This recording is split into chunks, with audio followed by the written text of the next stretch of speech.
Hey guys, again, we're going to cover simultaneous equations using substitution. So this is part 2. So we're going to do a question that was similar to the previous one, but a bit difficult.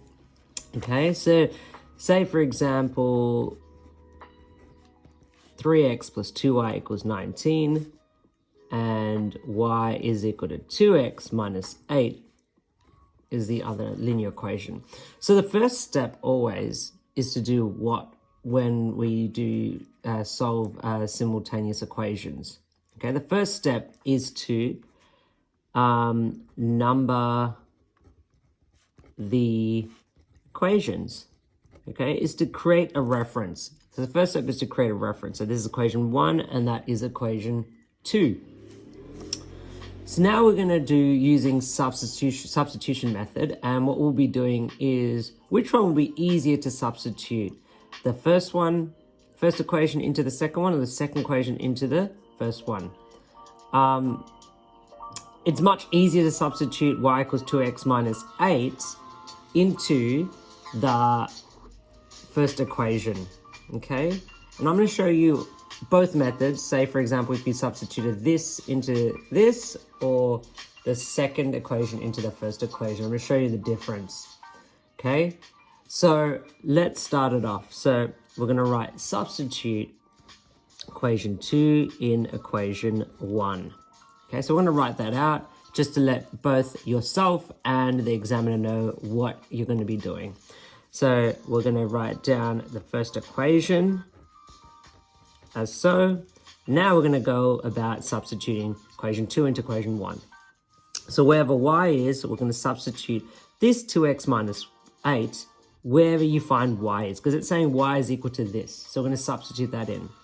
So 3x plus 2, okay, so 2y. So now we're going to put this where the y is. So we're going to open the brackets and we're going to go 2x minus 8.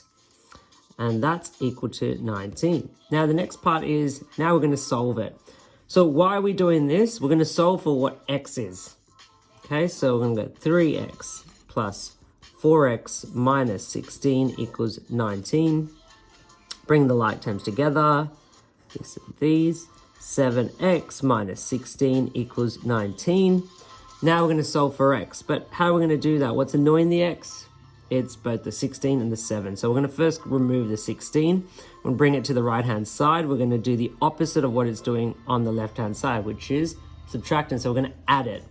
So we're going to go 7x equals 19 plus 16. 7x is going to be equal to 35. Therefore, x is going to be 35 divided by 7. Y, we're trying to remove the 7 and identify what the x is going to be. So 35 divided by 7 is going to be equal to 5.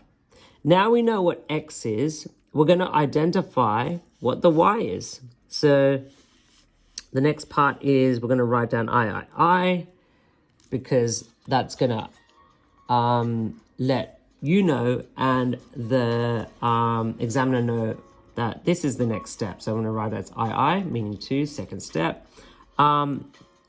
Substitute x is equal to 5. In which equation should we substitute in? Is it easier to substitute it in the first equation or the second equation? It's going to be easier to substitute it in the second equation. Okay. So equation 2. So you're going to have y is equal to 2. X minus 8, writing the equation out. Now we're going to substitute x equals 5 wherever x is. Y is equal to 2.